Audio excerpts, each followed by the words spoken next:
What were your official charges? Parading, demonstrating. The other two were the exact same, but inside the Capitol building. The media has portrayed J6. Again, it's the same images over and over from different angles. They don't show how the Capitol Police were the ones shooting gas bombs and pepper sprays and flashbangs into a crowd before anything was even happening. What are the Capitol Police supposed to do in that instance where rioters and people are pushing the next boundary line and then the police have to retreat to the next place? They were completely unprepared. You mentioned the FBI sprinkled throughout. So what was the agenda? You think there was a conspiratorial agenda? There was absolutely. They wanted what happened that day to happen. To make Trump look bad? But the thing was they wanted it to be worse than it was.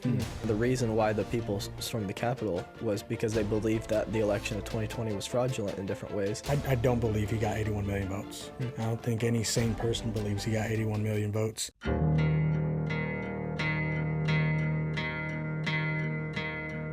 Welcome to the Strength for Life podcast with Pastor James C. Johnson, a ministry of NorthStone Baptist Church in Pensacola, Florida.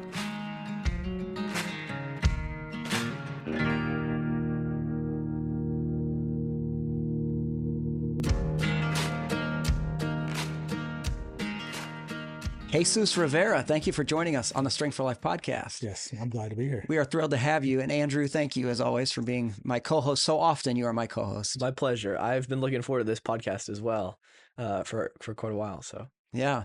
So you go by JD. Yes. Yeah. So JD, you are a Christian and you are a family man. You served our country in the Marines. Yes, sir. But you're also a convict. I am. So was it 8 months? 8 months. Yeah. 8 months in a federal prison. Federal prison, yeah. And you were in prison for this January 6th situation. Yes. And we're going to talk, that's what this whole pod is about. Yeah. Andrew, you want to give us a little teaser? What aspects of the January 6th situation are we going to discuss throughout the pod? I mean, we'll talk about all of it as much as we have time for.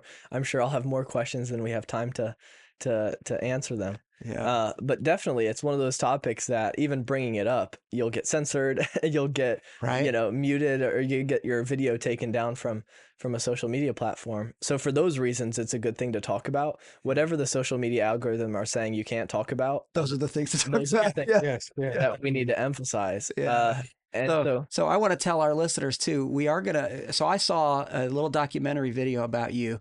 I think it's about 9 minutes, and we're going to play that for our audience at the very end of this podcast. But JD, your story moved me to tears, man. It's very emotional. And what you've been through and your focus, even in the 8 months in prison, that was evangelistic. So anyhow, talk to us a little bit about that. What were your official charges? And I'm sorry I forgot to look them up, but there are 4 misdemeanors. Okay. It was parading, demonstrating, and the other 2 were the exact same, but inside the Capitol building. Mm-hmm. So it was all literally parading, demonstrating, and rioting and picketing is what they gave me. So 2 of the charges were the rioting, picketing, and parading. Mm-hmm. The other 2 were the exact same, but inside the Capitol building. Okay. So sentenced to 8 months and served 8 months? Yes. I was sentenced to 8 months, served 6 months physically in Jessup, Georgia, federal prison, and in the last 2 months here in Pensacola at a halfway house. Okay. Yeah. Were you able to see your family those last 2 months? Yes, but barely. To be honest with you, it's a lot of people. It's really easy to understand why people stay in prison. When I got out of prison, came to the halfway house, I called my wife and said, I want to go back to prison. And it was just because I didn't like what was happening at the halfway house. First off, it's federally funded. They treat you like, if anybody is listening to this and you've been in the military, Marine Corps, Army, you guys understand what it's like to be next to nothing as a pulley or a recruit. Sure. That's how they treat you. Yeah. And it was pretty unfortunate.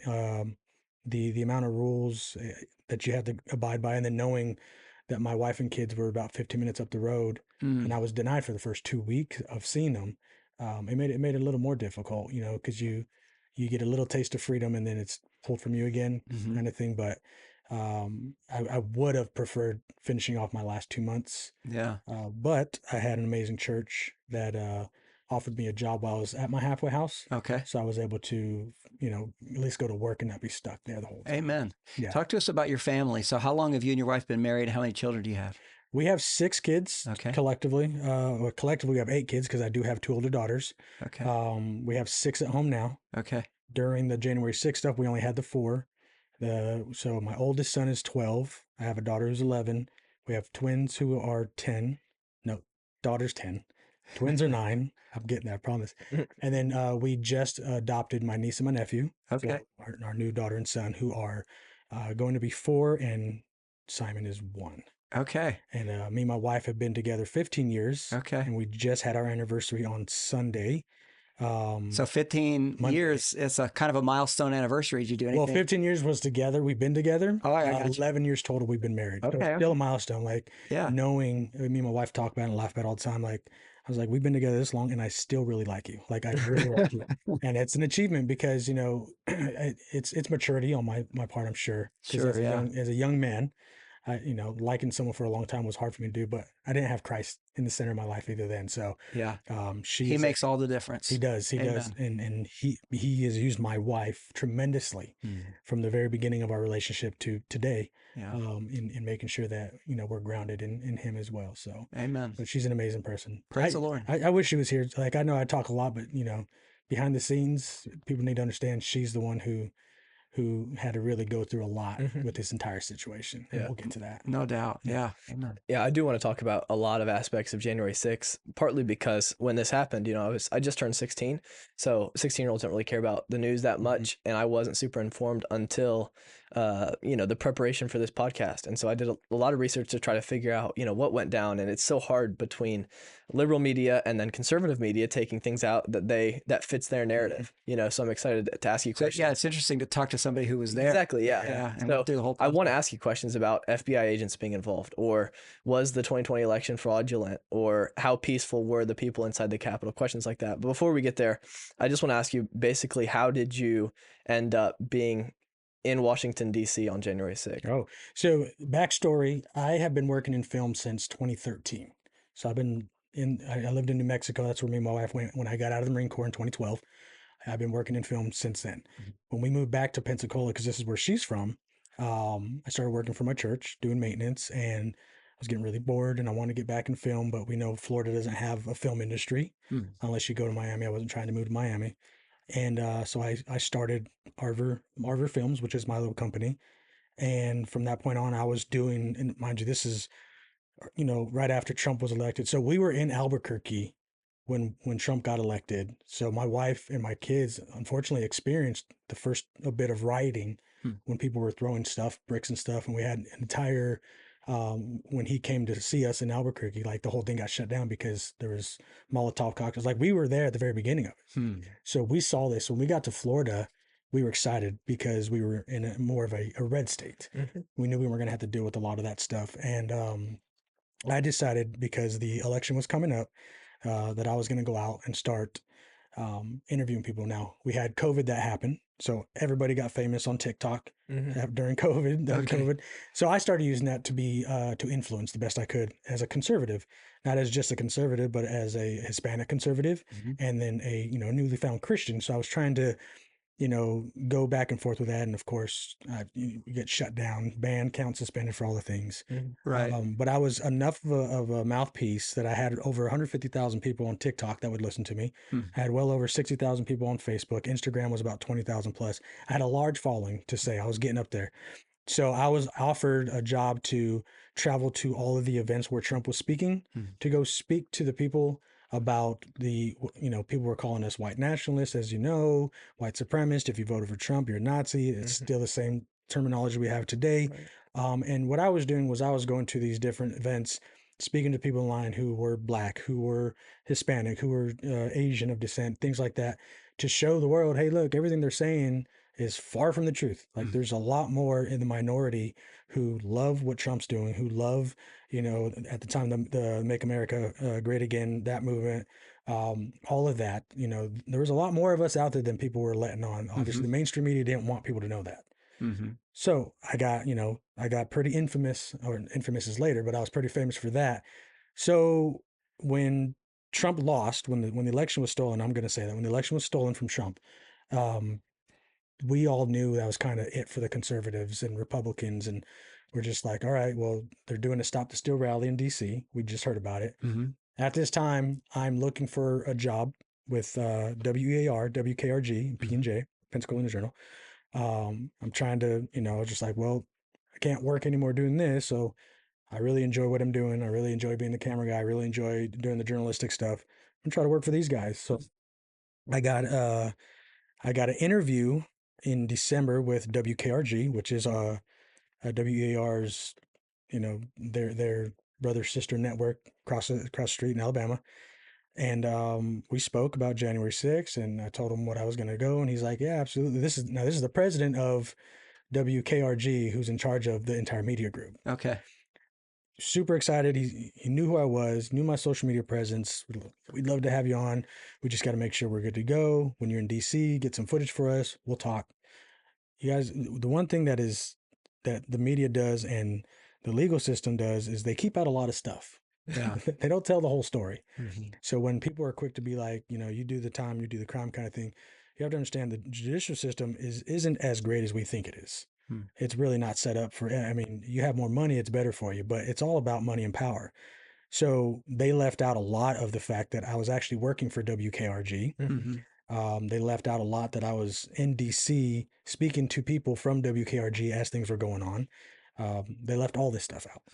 And they just put me in this, category of all J6ers. Mm-hmm. And that's one thing. And people need to understand, not all J6ers were the exact same. There were some crazy people there, but 99% of the people that were there, that wasn't them. So I was in DC because I wanted to get footage for basically like the last big, gathering of conservatives and Republican influencers. I knew this was the last chance I was probably going to get to see Trump in person again. And we just made a trip out of it. So going there, I'm not expecting to document what I did document. It's not what I was going there for. Did I think something crazy was going to happen? Yes, because every single time that I went to a different rally and we were documenting, we were getting chased by Antifa types. We were getting chased by BLM types. We had the bus, an RV that had like a We the People rap. It was a whole great thing. We had a lot of stuff happening to the bus. It was crazy things that were happening. So when I was in DC, I told Jessica, my wife, I said, I guarantee you something crazy is going to happen. You have BLM Plaza in DC, right? The huge place where everything's going on. I was like, this is going to be a huge area where MAGA and conservatives and Republicans, American First people are coming. There's definitely going to be a clash of people there. I'm going to get that on camera. I'm going to get that. It's crazy though, is we went to BLM Plaza the day before, January 5th, and there was nobody out there. And you see it in the video. There's nobody out there. It's the first time I've ever seen anything like that in my life. So at that point, you knew something was sus. I knew something was sus. Yeah. So because there's always been a counter protest at Trump rallies. Every single time. Right. 100% of the time. But not here at one of the biggest rallies. At the biggest rally of all times. Yeah. No counter protest. No counter protest whatsoever. Maybe 10 people. Sure. But that's not a counter protest. So there's just loud, obnoxious people. So I had a reason to be in DC. I was there documenting the events. I was there as a journalist. As press. I was there as press. Yeah. I've been on Channel 5. Is it WKRG? WKRG, yes. That's what you said. Yeah, several times. Chad Petrie is a reporter over there. So he's always been a friend to me, but I've never met the president over there. Yeah. Yeah. So you've had those interactions. That's interesting. But you didn't get treated. So you were there on behalf of WKRG and your own personal social medias documenting what's taking place, but you didn't get treated as other press people were treated that were also at January 6th. Yeah, I couldn't necessarily be there on behalf of WKRG because I wasn't officially with them. Okay. It was, at this point, this was like hey, this is a trial run to see if you're good for the team kind of thing.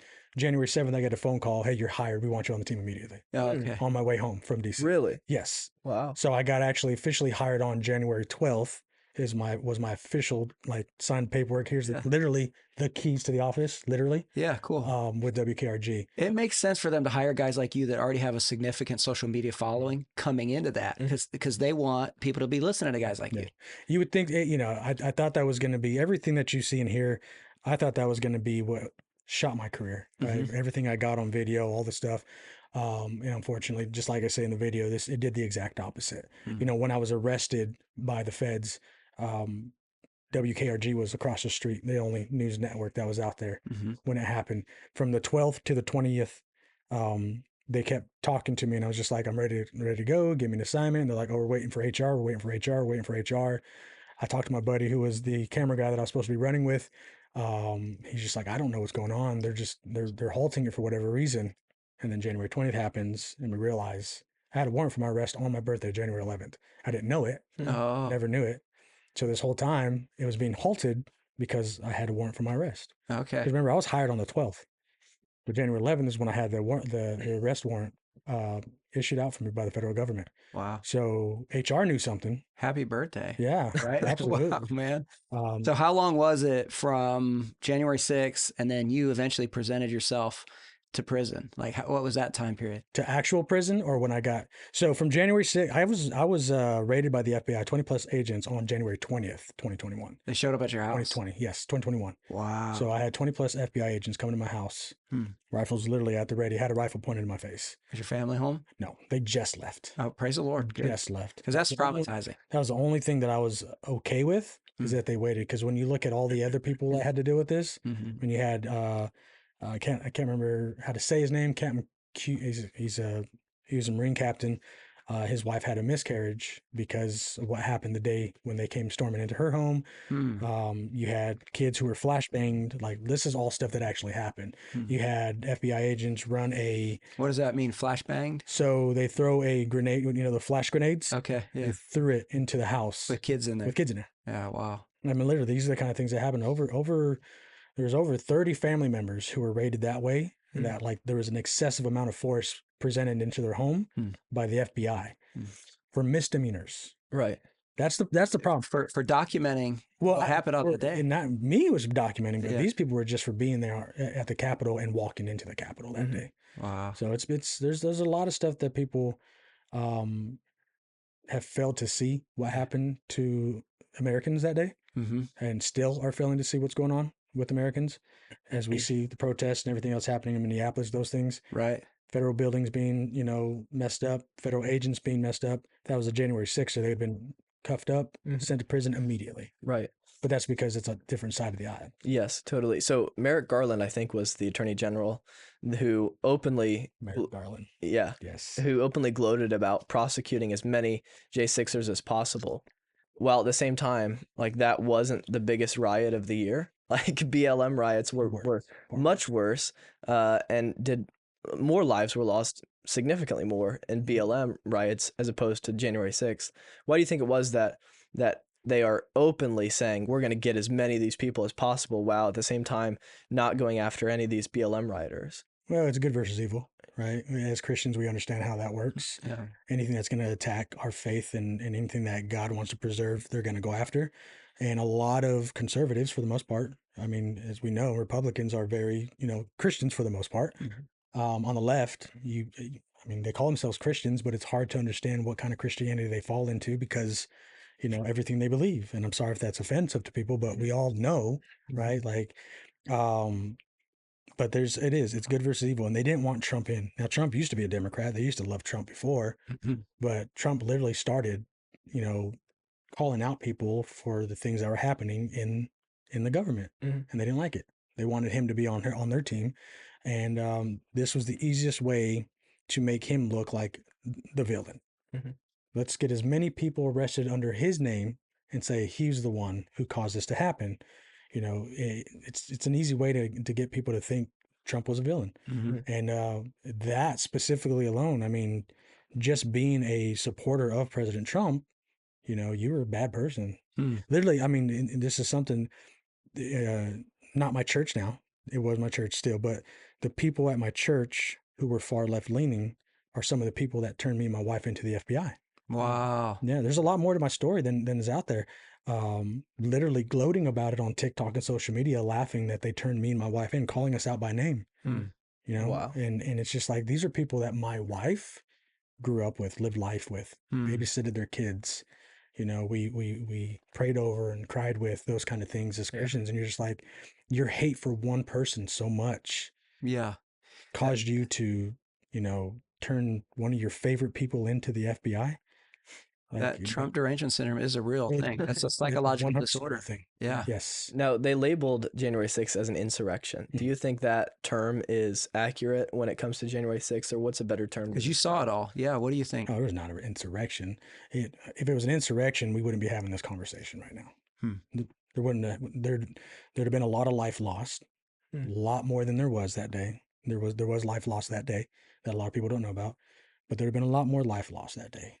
And the republic, as we see now, the way things are, if it was a true insurrection, we wouldn't be even having this conversation right now. Like, we would have gone into a different civil. It'd have been so many different things would have happened. So we know Ashley Babbitt's life was lost that day. You mentioned even more than people. There was 3 more individuals. Okay. Roseanne Boylan is a huge one that people don't seem to understand. They claimed she died of an overdose. Wasn't true. She was in the tunnels, the main part where all the tunnel stuff happened. She was trampled, and then she was beat over the head multiple times by one of the Capitol Police. And you could see it in the video where she's laying down and the Capitol Police officer is constantly beating her while she's already down. No one's trying to give her life support statement. You have Colt McCabe. He is one of the individuals who was a sheriff that was there that day who was trying to give her CPR. And he's somebody who spent time in prison because he was there in front of her. And as cops were trying to beat the arrested protesters, he's putting up his hands and he's trying to push him away. He's getting charged for assault because he was protecting Roseanne and himself. Right. In his video, you see the video, but they cut out the audio during his trial because the audio shows him and the other officer speaking and the other officer thanking him for helping him. But they don't show that in the trial, just like mine, because that's going to show something different for the judge. The judges were obviously biased, but Roseanne Boylan dies. She gets pulled in. One of the Capitol Police officers, who's somehow considered a hero of J6, and I don't believe any 4 of those DC police officers are heroes. He pulls out the AED. Right, you know what an AED is, the thing that you put on someone to help them out if you can't do CPR, bring it back. He pulls it out, doesn't know what to do, it snaps it and throws it, and then that's it. But somehow he's a hero. And then she dies, and immediately after her death, she gets cremated. Like not long after. And the cremation was in my eyes, to avoid the true reasoning of why it was. So it was real quick for them to be like, oh, she died of an overdose. The medication she was on was like for anxiety. You don't overdose on anxiety medication. So this is stuff that's going out. Kara Casanova, who's a DC journalist, she's been all over this trying to get the truth out about her. Two more gentlemen. One, both got heart attacks, I believe. One was from a flashbang, and the other one I can't remember what it was. But the flashbang went off, caused him to have a heart attack, and he died. So we had 4 Americans die on January 6th. Wow. So having gone through all that you've gone through, and you're going to explain more of it to our listeners, but like, do you regret being at that Trump rally that day, or do you regret any of the way you conducted yourself that day? Maybe the way I conducted myself, but I don't regret being there that day. And as far as conducting myself, it's just a couple times where, out of excitement and pure joy of what was happening and capturing stuff, I might have said some things that were not Christian-like. But outside of that, no. Like, the biggest regret is not saving my footage before the FBI took it, because once they took it, I didn't get all of it back. They gave me some of my footage back, but then all my SD cards that they finally gave back last year, finally, after 5 years, came back, and they were like, you couldn't read them anymore. File was messed up, things like that. I'm just like, that's amazing, because a lot of those files had a lot of stuff of what I saw that was pure evidence of the negative chaos that was happened by the actual Capitol Police. Things of them like fighting and antagonizing certain Americans, coming up the steps and things like that. Those things were, no longer available in my SD cards. And I was upset because I was like, I can use these now that we're all done, and I can share the world what's really happening there. But those videos are still coming out because there's still plenty of people who had it. Good. It's just not my angle. Yeah, so it was a little closer. I think a lot of people have seen what the media has portrayed as far as the violence that was a part of January 6th. You even said that there were a few crazies that were there doing crazy stuff. And so I think that's what a lot of people has seen. On CNN or MSNBC, Yeah. So, what do you make of a lot of those videos of police officers getting beat by these rioters? Um, and like, do you think those people should have gone to jail for beating police officers? How much was that? Obviously, it's like the extent of what the media played was police officers getting beat. It's the same. It was the same. Most of the same videos from different angles. It lasted a little bit. I do believe that there were people that should have gone to prison and jail for what they did. You don't assault somebody. People also have to remember it turned into a riot. It went from a protest to a riot, and it just takes one person to do something dumb to stir up the entire pile. Yeah, and that was the thing. There was. It's already been told that there were FBI agents and informants in the crowd. There are individuals that we have on video, that I got on video, breaking windows, trying to tell people to go in, literally pushing people into the Capitol that have never been identified. So we know there was well over, man, I couldn't even give you an exact number, but there's well over 50 informants that we know of currently, and that are either informants or agents that were embedded in the DC protest turned riot. The extent of what the media has portrayed J6, again, it's the same images over and over from different angles. They don't show how the Capitol Police were the ones shooting gas bombs and pepper sprays and flashbangs into a crowd before anything was even happening. I did riot platoon in MCRD San Diego in 2006 to 2009. I was the sergeant platoon for the riot patrol.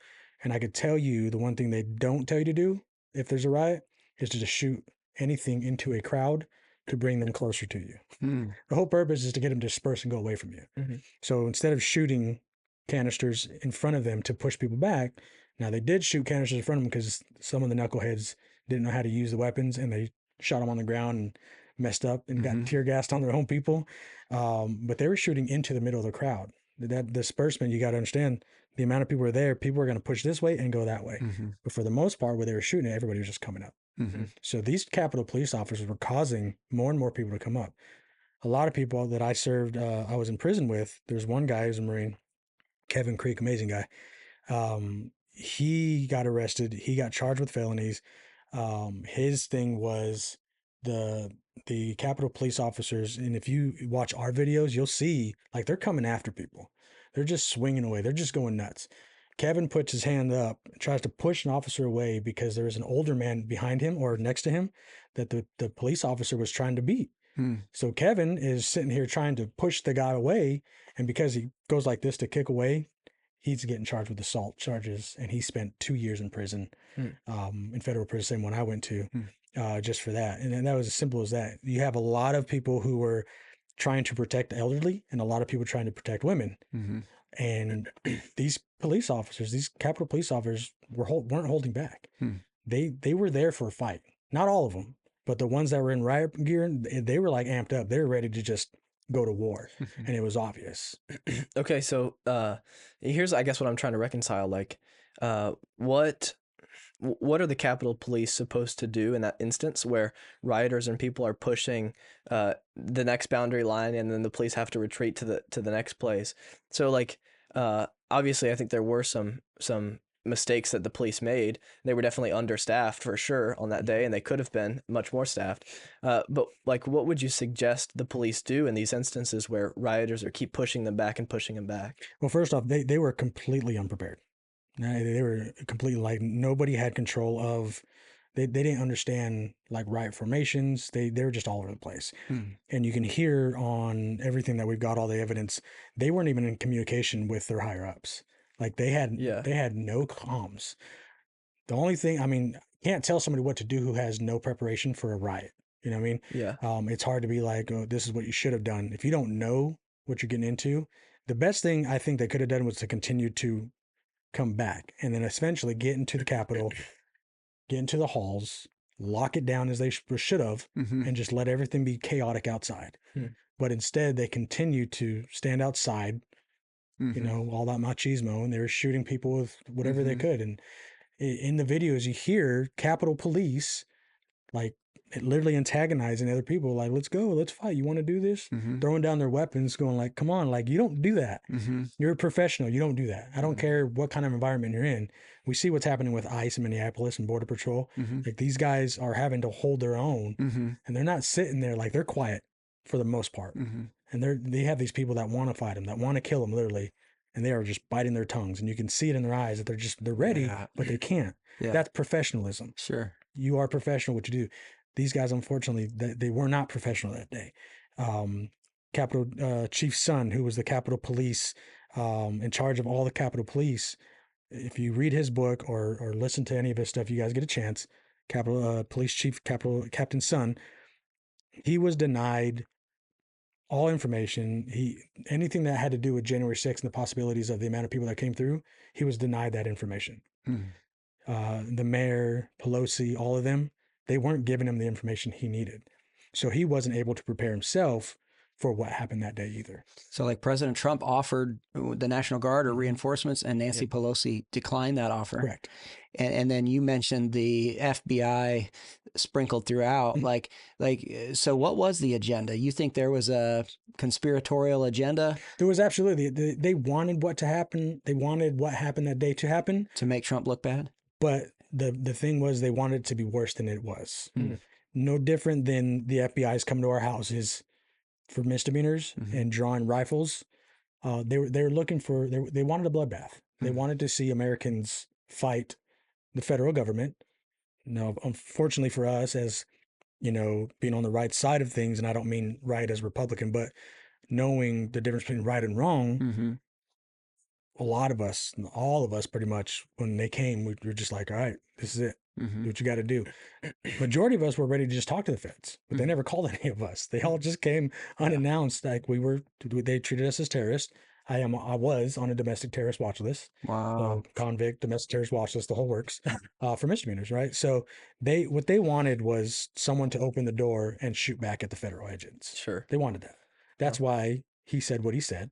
Yeah. He wanted that shock and awe, but they didn't get it. They didn't get it on January 6th. They didn't get it when they were arresting Americans. Yeah. That's what they wanted. And they needed that because they needed Trump to be a bad guy. They needed to prove that his loyalists, his people, were evil people. You don't get that. You don't get that from our side. Now we're seeing that differently. We've seen it on the left before. We're seeing it on the left again. That what we're seeing is what we want to now. It's unfortunate that a lot of Americans were, fell to what happened that day. We were pawns. We were for federal government, whatever they were doing. I can't tell you exactly what it was for, why.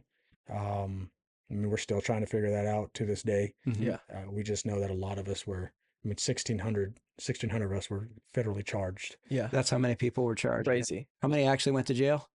I don't know. You think a percentage of that? A large percentage. It was about 20 to 30%. I want to say it was like, it wasn't a lot. And that was only because a majority of the people took a plea deal. So, okay. Yeah. So FBI show up at your house. How long of a court process did you have? Man, 2021, January 20th, I went through I was on pretrial confinement until January 9th, 2023, when I finally went to prison. Oh, okay. So 2 years. You battled it in the courts. Yeah. Wow. And I went to court. I didn't take a plea deal. I went. I was just like, no, this is not right. It's unconstitutional. I had every right to be there. I was there under my First Amendment, freedom of press, the whole works. I had that right to be there. And all of it was denied in court. Did you feel like your attorney represented you well? No, absolutely not. Absolutely not. But to play devil's advocate for him, he wasn't prepared for it. I was the first. This is what's crazy too. I was the very first January 6th misdemeanor case to go to trial. Wow. So I was considered in the courts. If you in law school now, when they talk about January 6th, my name is now talked about. And I'm considered the original raindrop. There's a raindrop theory there that my judge used in my case, and everybody after me, they used that same raindrop theory on everybody else. And everybody else that they used after me, when they talked about the First Amendment, they're like, for Jesus Rivera's, document number, blah, blah, blah. This is how we went with it. This is how we're going with it. Yeah. So my case literally was the stepping stone for everybody else, and it was horrible. And I think that I'm right to say that your story was on CNN, Fox News. It was all over. Yeah. Yeah, it was all over. It was short lived. Because I'm sorry to the viewers, I'm not white, right? So I wasn't the scapegoat that they wanted. They didn't Sure. want a Hispanic guy who was fighting the system going to court for his First Amendments. Yeah, he needs to be a white Christian. They're like, wait. He's a Hispanic Christian. Yeah. He's one of us. We're not gonna know. So my stuff was short lived in the media for CNN, MSNBC, all the mainstream media is because I wasn't a white national. This is the face of white national. So, right. Well, let me play this clip if I can. It's Clay Higgins and Chris Wray. And I think this clip is kind of telling. I want to ask you more about the FBI agents and kind of what went down that day. You shared some interesting details about it. But I think this clip is kind of telling of how the cover up of the whole thing. Yeah. So let's play this clip and get your reaction to it. Did the FBI have confidential human sources embedded within the January 6th protesters on January 6th of 2021? Well, Congressman, as I'm sure you can appreciate, I have to be very careful about what I can say about when. Even now, because that's what you told us 2 years ago. May I finish? About when we do and do not, and where we have and have not used confidential human sources. But to the extent that there's a suggestion, for example, that the FBI's confidential human sources or FBI employees in some way instigated or orchestrated January 6th, that's categorically false. Did you have confidential human sources dressed as Trump supporters inside the Capitol on January the 6th prior to the doors being open? Again, I had to be very careful. It should be a no. Can you not tell the American people, no, we did not have confidential human sources dressed as Trump supporters positioned inside the Capitol? Gentleman's time has expired. You should not read anything into my decision not to share information. Director Wray, confidential human gentleman's time has expired. What a sleazy, repulsive little authoritarian liar Chris Wray is. So I think obviously his answer is by omission. That of course there were FBI agents there, and the fact that he can't just say no, we didn't have FBI agents dressed as Trump supporters inside the Capitol. Just say it plainly. Yeah. That would put to bed a lot of these things, but of course he can't. Even the liar that he is, he can't say that. Yeah, I honestly I hate listening to any of that stuff anymore. Yeah, because we know what happened. I was there on the been through it. Again, there's a solid 300-400 of us J6ers that are constantly in communication and sharing information and being like, this is what happened. And as the days went on, we were sharing each other's stuff. So when somebody does go to court, we're like, this is what you got. We all knew we were fried, but we have so much more information and videos out there of what happened that day that just it doesn't go out because we put it on social media, like you said. Yeah. Oh no, that's the truth. Let's not share that right now. Yeah. But listening to that, it's upsetting because they knew what they did. They knew who was there. Just say yes or no. Right. It's that simple. But let's run circles around the question. Yeah. And it's well documented that the FBI had agents in all these different chats like that they were concerned about something happening on January 6th. The FBI was in a lot of these information circles where people were discussing, what's going to take place on January 6th. But yet still the police were understaffed and they declined further law enforcement. Well, any big event that ever happens in America, the federal government's always involved in it. Yeah. You were 16 when January 6th happened. I don't remember how old I was when Waco happened, but you have Waco, you have all these different things that happened that some were crazy, but federal agents were always embedded in the situation. There was always some type of informant there. Proud Boys, Oath Keepers were some of the security people that were there that day, and it's come out that Proud Boys had federal agents embedded in the Proud Boys prior to January 6th, and this is where a lot of the information came from. So we know they were. It's not a question of if there was. We know for a fact that's been happening. And here's the biggest difference. The reason why this one's different compared to all of them is because this was documented completely. Prior to January 6th, any of these big things, 9/11, stuff like that, you don't have documentation. You don't have proof. We didn't have social media the way we do now. You didn't have everybody with a video camera in their hand. So having multiple angles, we're talking about thousands of angles of one specific thing. The federal agents that have it now, so they're really trying their best at hiding whatever they can and covering up all they can, even though we have the correct information. And it doesn't even matter if we have it. Like, we have complete proof of what happened that day proof of Harry Dunn being one of the Capitol Police officers perjuring himself, getting people sent in prison, proof of Fanone turning off his body cam footage, claiming he had a heart attack when that didn't happen. We have all this proof, and even though we have the proof because it's not in a court of law, they're like, well, so I don't care. Well, let me ask you about kind of the reason why the people stormed the Capitol was because they believed that the election of 2020 was fraudulent in different ways. Many of them believe that. And then coming off of COVID and being stifled and locked down the way they did, I'm sure didn't help any of the foment any of these riots. Right. But go ahead. Let me go into that. I mean, just think about the Summer of Love and everything else, what happened in D.C. and Portland, all these other places. You have cities completely getting burned down. Right. Federal agencies completely getting destroyed. Right. So you do have all these individuals who are just like, look, they've been doing this for so long. Yes. You know, it only took one spark is all it took for this to go through. Distrust for the government was fomenting. Absolutely. Yeah. You mentioned the Summer of Love. That phrase, I think, was first uttered by that mayor in Seattle. Here's a little side playful note, but Seattle's going to the Super Bowl. So does that mean you're a Patriots fan? Yes, I will always be a Patriots fan. I'm usually a 49ers fan anyway. Oh, yeah. So the Seahawks have never been one of mine. Okay, yeah, right. Yeah, sure. But no, I love that. And I believe the Patriots are going to win this year. I do too. Yeah. I hope they do. On purpose, not on accident. Deflate. Yeah. Okay. Let me ask you a question about the 2020 election, and we'll see if this podcast stays up on YouTube. Right. I know where we're going with this. Yeah. So I think I'm true to say that in 2012, Obama received 68 million votes, which I think was a record at that time. And then 2016, Trump received 62 million votes. And then 2020, Biden, I think I'm right to say he received 81 million votes. I think you're right.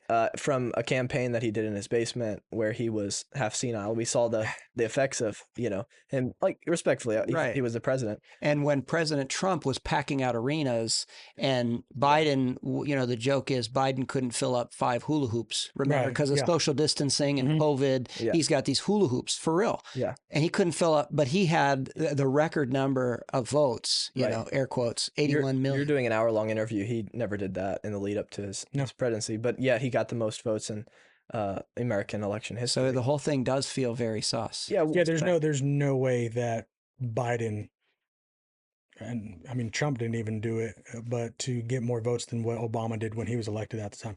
I think we even had less voters actually registered to vote than actually Biden had. So there's a lot of.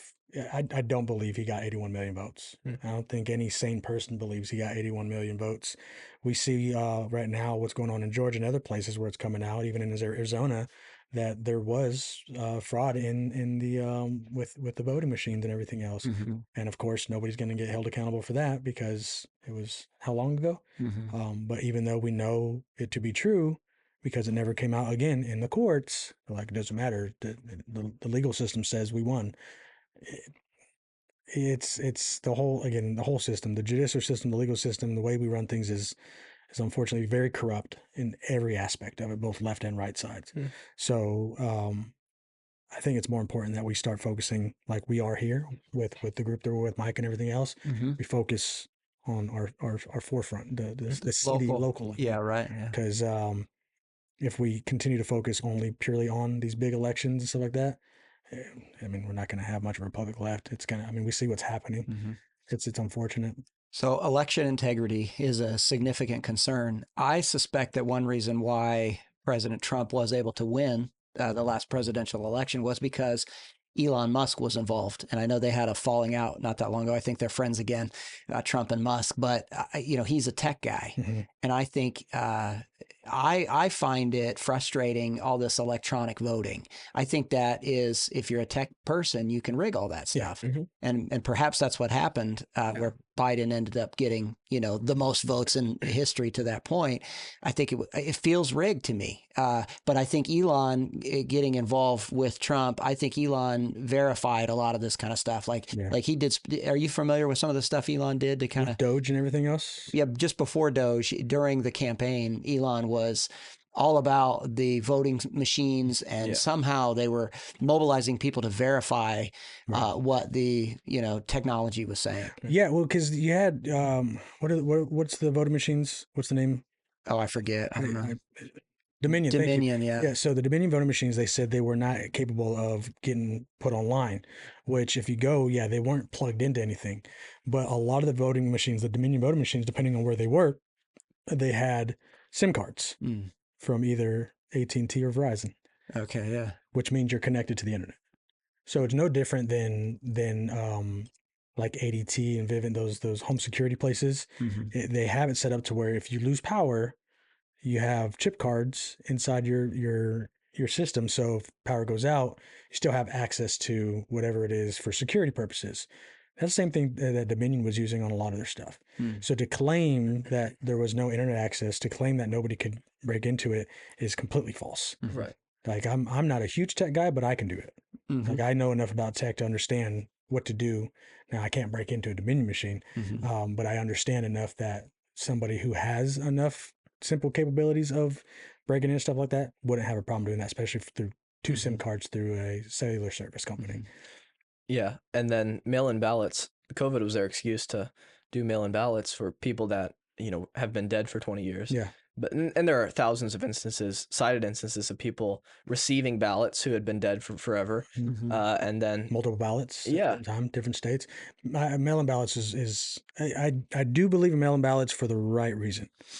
Somebody, military personnel who are out overseas, and somebody who's verify it all, and it's all above board. Yes, but we're pushing mail-in ballots to people big time. Yeah, you should be able to you should be able to ask for and then get it possibly, but like sending them out to people unwarranted is a little wild. And then tens of thousands of all Democrat votes at 3 a.m. in these Democrat-run cities. Like there was so much of that many times it's like that was pretty obvious. It's crazy how long did it finally officially take for them to finally say Biden was the president after voting, right? There needs to be a set time. Like from this time to this time, we're done.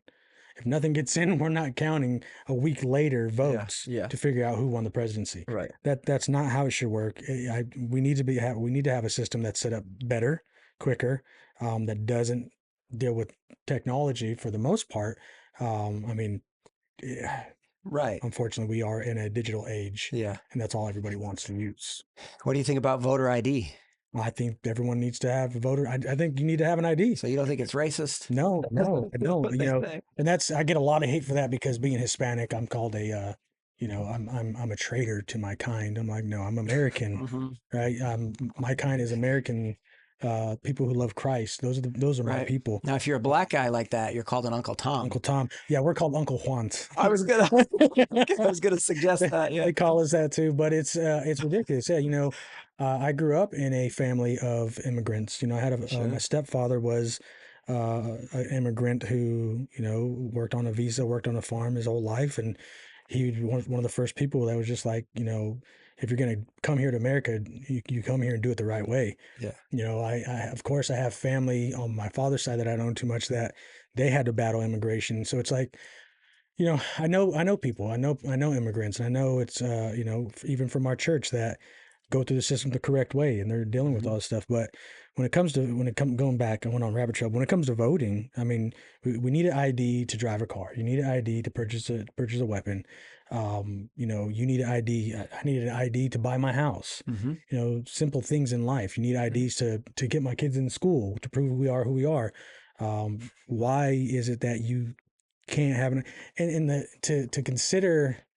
I don't. It's crazy to me how they don't see what they're saying is prejudice or racist when you say, well, they're black and they can't get to a DMV and get an ID the same way. Right. That's like, so condescending. That's so condescending. What do you mean? It's literally walk into a DMV like you act like they have no common sense or are incapable of living. Like you guys make them out to be worse than you claim we think people are. But yeah, 100%. Voting IDs should be necessary. Yeah. Yeah. Let me ask you another thing about January 6th too. I read just yesterday that on January 5th, there was an individual who placed pipe bombs, I think at the DNC and RNC. Are you familiar with this? I am. Yeah. So an individual who placed pipe bombs, like legit bombs, like that, like that's a felony. But yeah, it took them, I think he just got found in December, maybe. Yeah, well, he didn't get. He was found because they needed to have he's a scapegoat. Yeah, that kid is not the pipe bomber. Really? First, he's an autistic kid who lives in his mom's basement who collects My Little Ponies. This kid, if you look at him, if he walks around, they do talk about the gait analysis. If you look at his gait analysis compared to the actual pipe bomber, I've heard about that. first off, you can tell the pipe bomber was a woman. Okay, the pipe bombs themselves weren't even real. So there was originally this sentiment that the pipe bombs, the FBI was going to come out and say it was a training activity. Right? They wanted to say it was going to be a training activity. I don't know if you guys knew about that. No. So that was one of the things that they were going to say because the pipe bombs were fake. There's a reason why in the videos you watch these Capitol Police just walking around the pipe bomb where it was laid.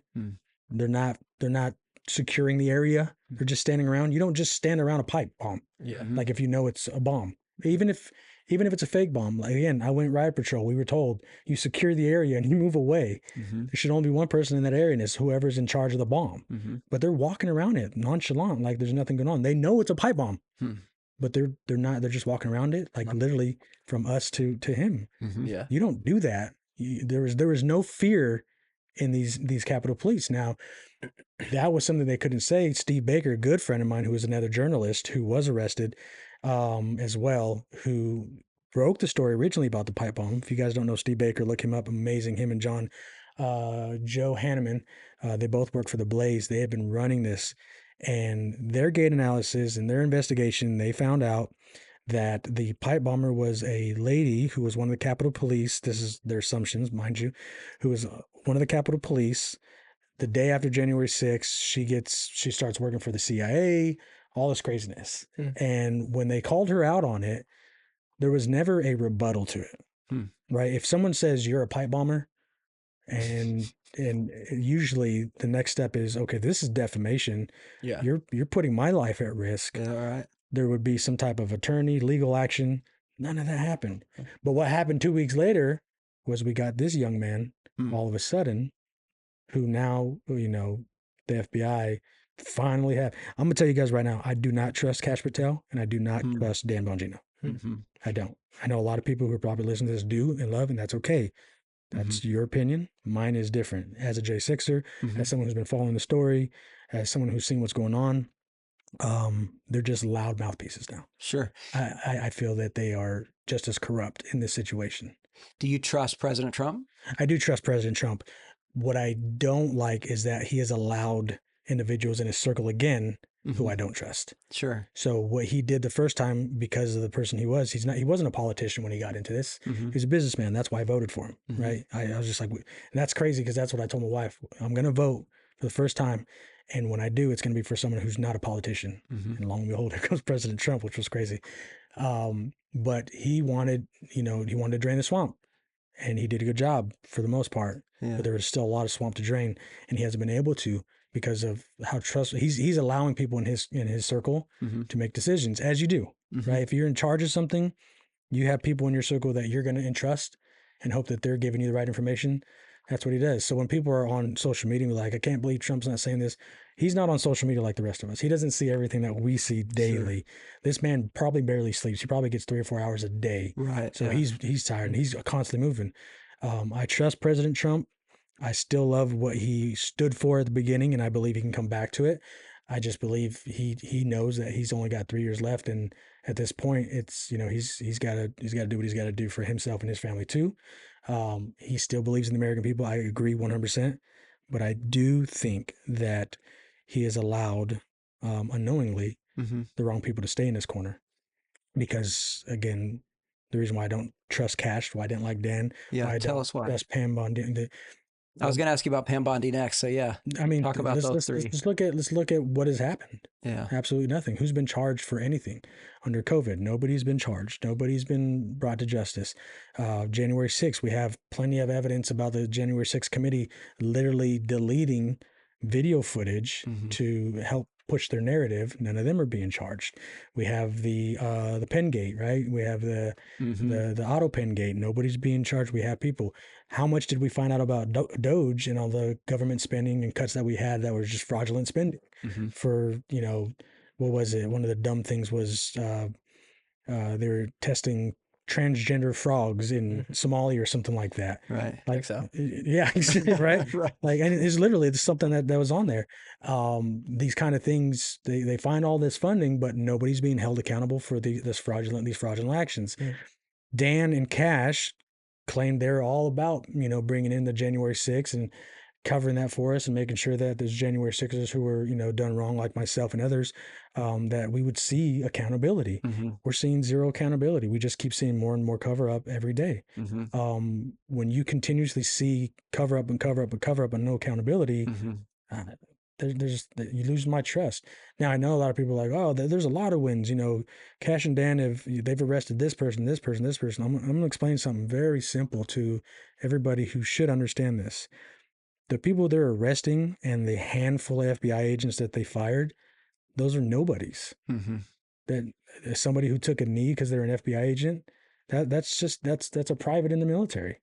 They are nobody. It doesn't matter if you fire them because they have no say in what happens in the everyday operations of the federal government. Arrest somebody who matters. Arrest Pelosi. Arrest Fauci. Arrest the people who cause these things, who are the faces of this situation, who are actually holding the keys to what's happening.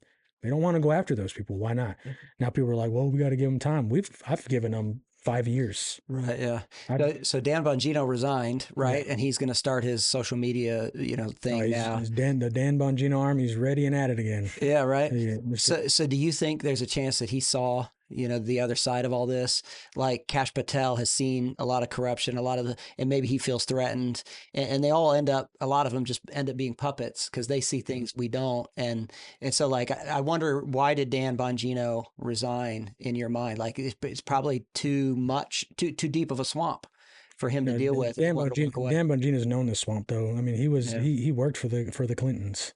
Yeah. He wasn't this amazing conservative influencer for a long time. He was a Secret Service agent, I believe it was. And he worked for the Clintons. He's been a part of the Democratic Party for a long time. We have a lot of people like that who are influencers on the right side. If you look, it's really simple to see. They were all Democrats at one point, but when Trump came into office, that's when everything changed. It's kind of like it was cool to be the conservative or Republican time. It was cool to be on Trump's side, to be the MAGA people. But I don't know why. I think Dan just did it for, I don't want to say clout, but I kind of do. Because he spoke a big game when he was on his podcast, and that's why everybody was excited about him. And then he went in and couldn't do anything about it. And nothing happened. Right, you're right. And then he comes back out and he's talking about all the corruption he saw. Like, what do you think you're going to do about it now? Right. You're just going to talk about it again? Like, you had an opportunity to even if it was just one small thing, do something. Yeah. But no, and maybe I've been told also, the man has cancer. Or had cancer, and he was going through that. So that could be another. It could be another situation that makes sense. Maybe it was just too much. I can give him that. Yeah. At one point when you go from making all the money you made and being an influencer for the world to all of a sudden getting all this hate for not doing anything, that does weigh on you. And he's probably seen the actual Epstein files. I guarantee he's seen before stuff was redacted. So he probably knows who really is guilty of all this stuff. And maybe he just wanted to be like, okay, I can't have this title anymore. I'm going to go fiddle around on social media. Yeah, it wouldn't surprise me. I mean, Pam is still doing everything in her power to keep that Epstein files from coming out. Right. Yeah. Which is ridiculous. And, you have a lot of people who are on the left that think that we don't want to see that. And I'm just like, no, you don't seem to understand especially the Christian American people. Yeah. Like, we want accountability. Right. We want that to be because known. Righteousness exalts a nation. Yes. Sin is a reproach to any people. Transparency should be the rule, not the exception. Yeah. And that's how it's become, where transparency is like something that we'll get only on their terms. They don't tell us what actually happened. They tell us what we want to, it's the slivers of information. And January 6th, COVID, the way they handled COVID, the Epstein files, all these things has radicalized people in my generation and,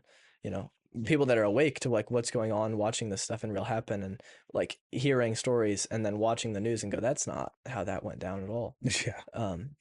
But those are some things you learned about the government maybe, and about the way things run. What are some things that you learned while you were in prison about yourself as a man? What are some things that the Lord grew you in while you're in prison? I smile because it's a joke kind of. I learned how to solve the Rubik's Cube. Oh, cool. All right. While I was in prison. So when people were like, what'd you learn in prison? I was like, learn how to solve the Rubik's Cube. I had a lot of time.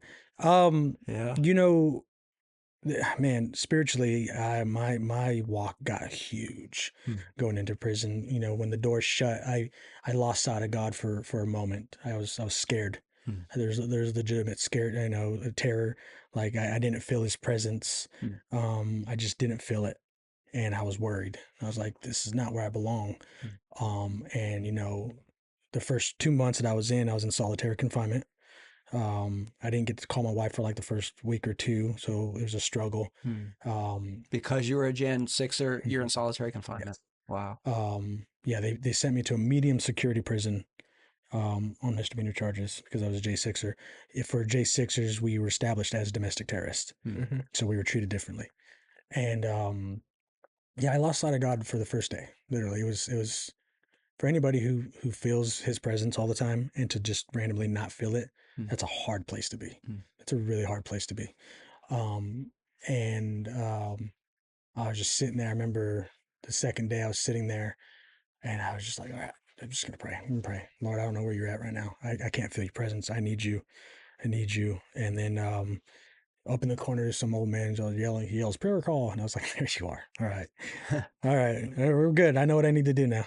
Because prior to, you guys saw, you guys will see in the video, you know, me and my family said that this is not going to be a prison sentence. This is going to be a mission trip. This is going to be Dad's first real mission trip. Yeah. And when that gentleman yelled prayer call, I was like, okay, here we go. We're going to start.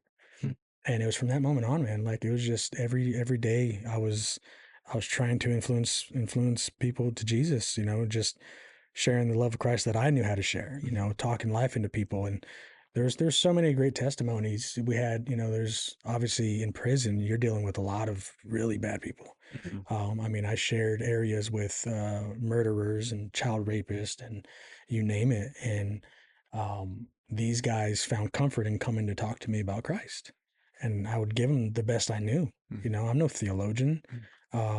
First time reading my Bible back and front was in prison. You know, like I would consider myself a check in the box Christian for a while. But I was trying to follow Christ the best I could. But when I got in prison, I was like, this is all you got. You know, if I'm going to be sane, I need this. This is my faith. Faith is going to keep me alive in here. Faith is going to keep me driven. And that's what it was. So we had a lot of amazing moments, you know.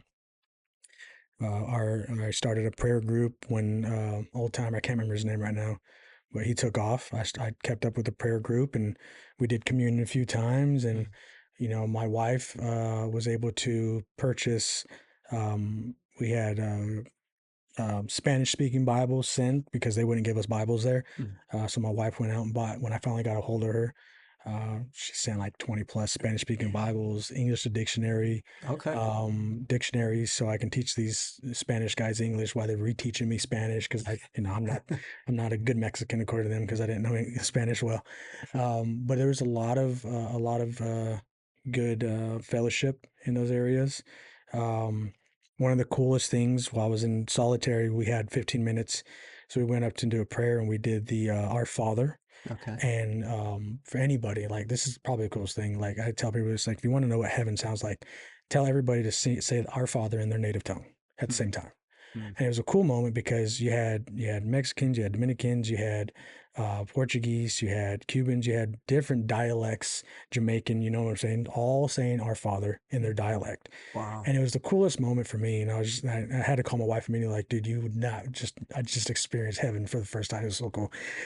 Because we were all speaking in our dialect, in our tongue, different languages, but we were all speaking the same thing. It was the same prayer. And I was like, that's probably exactly what it sounds like in heaven. Because even though we were speaking different languages, we knew what we were saying. You know, and I'm just like, man, that's probably exactly what it's going to be like. Like people are going to speak in their own tongues, and we're going to know exactly what everybody's saying because it was just beautiful. Yeah, it's a beautiful moment. Yeah, we're studying the book of Revelation at our church on Sunday mornings, and there's lots of times in the book of Revelation where the idea of every tribe and every tongue and every nation, you know, gathered in heaven. So yeah, that's awesome. Yeah. And that's why I was excited to have you on too, to talk about the details of January 6th and try to get some answers from it, but also to hear how you handled trial, you know, and obviously that's what that was a big trial in your life. And I think from watching the documentary, just the way that you handled it was superb. And my favorite part of the little documentary we're going to show at the end here is when you're about to get in the car and, you know, you ask your daughter, where's daddy going? And she said, prison. And then you said, what is he going to do? And she said, give the gospel or be a missionary, or whatever. Teach people about God. Teach people about God. Yeah. It's like, that's how you handle trial is you lead your family in a way that honors the Lord, while at the same time, like, you don't forget your mission. Even though I'm going through this thing that's really challenging, prison, and it feels unjust, nonetheless, God still called me to be an ambassador for him. And Absolutely. that's what you did in prison. So yeah, that's the most important thing that comes out of this whole situation for my family in January 6th. It's not about January 6th at all. Yeah. We made sure we're not going to be victims. We're going to be victors. Yeah.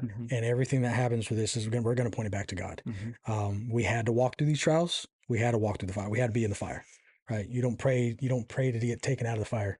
You pray for him to be in the fire with you, right? That's Shadrach, that they did it. Daniel was in the den. They didn't pray to get taken away from it, right?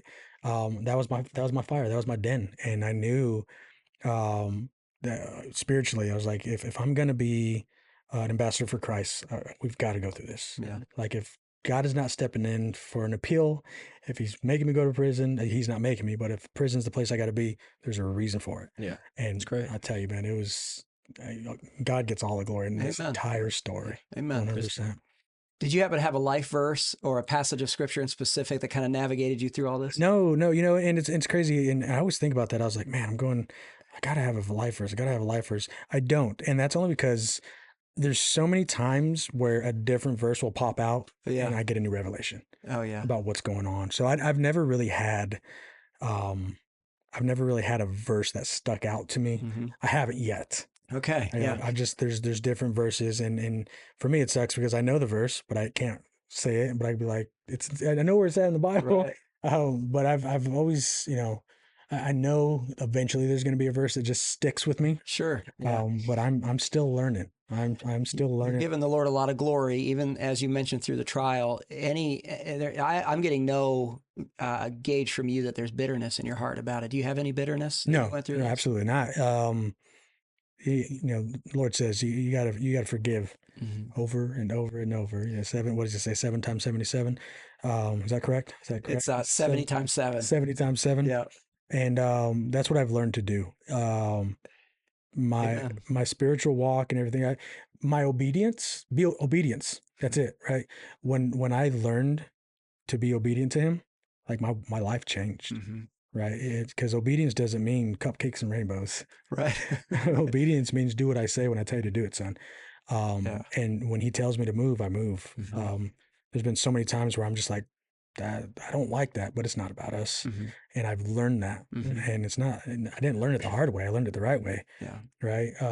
Everything that I've walked through, everything I'm going through still, everything we're happening, this is going to be a testimony that's going to help somebody else out. And I know that. Amen. Right. It's a testimony for my children.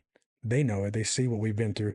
Me and my wife now actually run a marriage ministry because of what we've been through and how we've conquered as husband and wife and made it through without, you know, even with our separation that we had, our forced separation, as we called it, and everything we've been through, and we came out stronger in the end. Amen. And most times people go to prison or jail, you know, their loved one leaves them. Their loved one just doesn't want to deal with it. Like 90%, I think. Yeah. Right. And we love God. We really do. And he's literally the center of everything we do in our household. And, you know, coming to the microgroup and meeting you guys and stuff like that, for me, this is blessings because I'm still walking in my learning phase of what it is to be a true Christian. But now I'm at a point where I'm looking at the masculinity side of Christianity. That's what I like. Sure, of course. I'm trying to build strong Christian men and show them, you know, it's just, you guys see what we're dealing with. You see the kind of men that we're I don't want to say we're up against, but we got to train up and better. I don't want my boys growing up to think being a feministist kind of kid is okay. I don't want them. I want them to know being a man is what a man is and what it is through Christ, though. Amen. You know, not the eyes of humans, but understanding who they are, like what his blueprint said, who we're supposed to be as men specifically. Amen. Absolutely. And I want my daughters to know that too. And, you know, it's, that's where I'm at. It's a lot of, like I said, I'm still learning. Yeah, I'm me still too. growing, but I think, like you said, I don't think there's ever a time that we stop. Right, right, yeah. I mean, until we get to heaven, yeah, we'll probably still be learning then. right, Yeah. right. Listen, thank you so much for joining us on the Absolutely. podcast. It means a lot to us, and it's been fun getting to know you a little bit better. Yep. And hey, tell people where they can find you. You do have a social media presence. Can you tell people the handles on the social media? I think it's me, JD. Look, I've had so many social medias, unfortunately. Oh, okay. But it's me, JD Rivera is one of them. Is that Facebook? Okay. Facebook is Jesus Rivera. Okay. I kept my government name for that one so people could find me. Okay. Yeah. And then Instagram, it's me _ JD Rivera.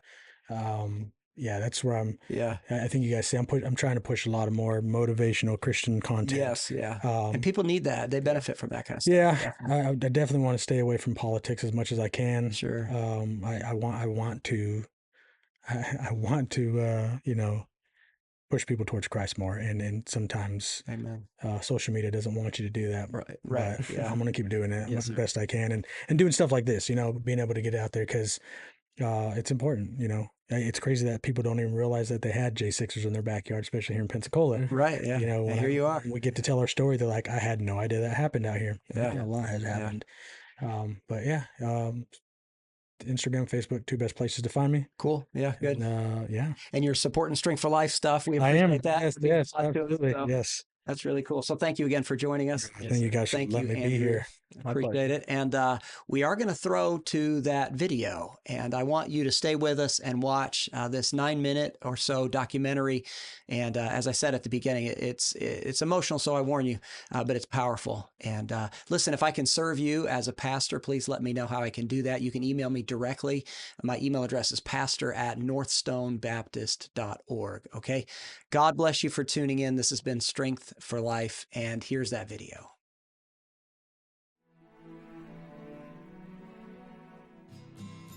My government name is Jesus Rivera. I go by JD, 10-year Marine Corps veteran. I am a filmmaker, and now in about a day or two, I'll be going to prison for 8 months. Why are you going to prison for 8 months? For my documentation of January 6th.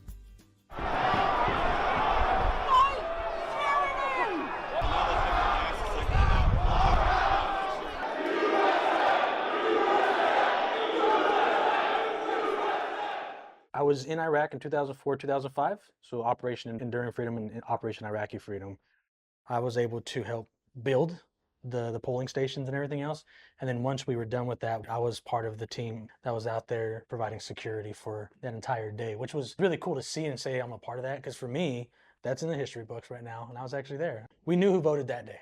They don't have IDs like we do, but they still had this process to show who voted, so they're not getting multiple votes and things like that. So when you got there on January 5th, what kinds of things did you see? We were there with Topher Music, Bryson Gray, Craig Long, a lot of big name conservative influencers. It was really fun. Mm-hmm. I mean, the morale, the camaraderie was amazing. It was a happy time. It was an extremely happy time. Here's what's crazy. That day was the first day that I started realizing that stuff was going to kind of get wacky, right? I'm coming down there expecting a lot of BLM people, regardless of who they were, but I was expecting hundreds and thousands of BLM people with the same amount of MAGA supporters were there. But when you get there, there was 3 or 4 people on that side. And I'm like, this is weird. And you had been to many, many Trump rallies before. Yeah. And was there usually always a counter protest, a fairly sizable counter? There was always a counter protest at every rally we went to, and it wasn't like that. And so they decided not to counter protest on January 5th, on the biggest rally. Yes. Yeah. Yeah. Truth is what's being hidden and skewed, and it's different than the narrative that they have. Did you have any idea in your mind that the footage that you got would be incriminating for you? Absolutely not. No, again, I thought the footage I got was going to help push a career for me. When you first got back, did you think that you had footage that was going to help you get a job? I did get a job. Yeah. So WKRG actually hired me on. I did new hire paperwork, and I thought that this footage was actually going to help me be in a bigger spot in my career with them. Now I'm going to prison for that footage. I put this together because I wanted to show the side-by-side comparison of my footage compared to Luke Mogelson from The New Yorker. Because as we said, Luke Mogelson went in the Capitol, and you'll see here on side by side that we essentially did the exact same thing. You see, I'm going up the same area he's going up. Yeah. This is the same exact window Luke Mogelson did. As I'm in here, the police officer on the inside yells, "You guys need to keep moving. We don't want anybody to get trampled." I'm not forcing my way in. I'm not pushing anybody. Right. The exact same window. Doesn't look like there's a lot going on over here, just people wandering around. Wandering and chanting.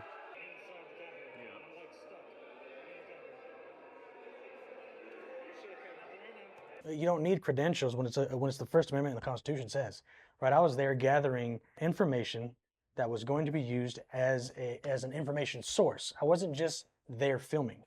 Did I have an actual credential that day? No, I did not. However, individuals who supposedly had credentials didn't ever show their press pass. They have the exact same amount of reason to be there as I did. Right. The difference is because I was a Trump supporter, I'm a conservative, I'm not a part of that. My life has to get turned upside down. That footage that you shot, the FBI took it, and you weren't able to use that during your trial? Or did they use that against you? So all the footage that they used against me was basically my edited version.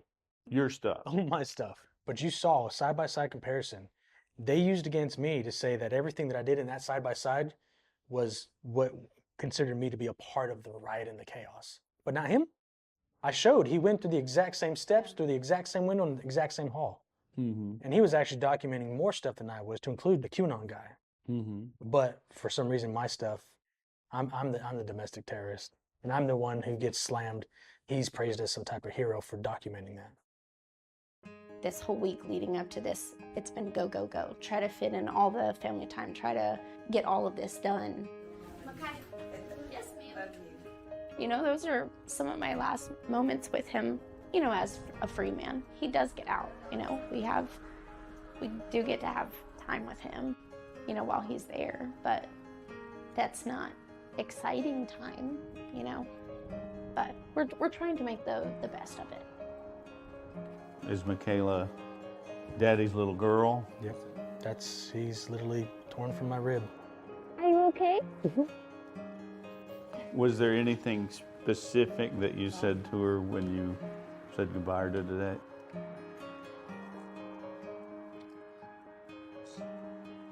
Where am I going? To prison. But what am I going to do? You're gonna tell people about God. The one thing that we continuously say since we found out, you know, it's not going to be a prison sentence. This is a missions trip. You know, it's easier said than done, but God is using this for something. We don't know what it is, but God's not intervening in what's going on with the appeal. Then He needs me there. Right? I'm in a place where I could potentially shine the light in the darkness where it's never been shined before. He is a person beyond his political beliefs. We have faults, but Jesus died on the cross for us for that reason. So bring in the broken, bring in the damned, bring in everybody in the church. And stand by them. Stand by them. Through their crap. That's when you show who you are as a Christian, because that's showing the love of Christ.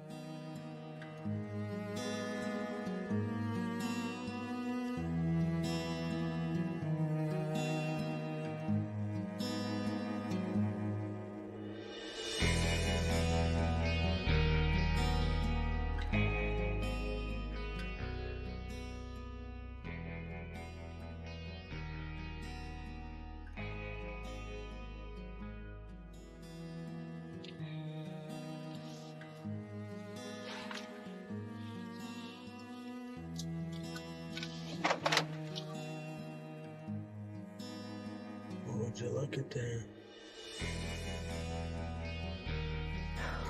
Heavenly Father, we come to you, God.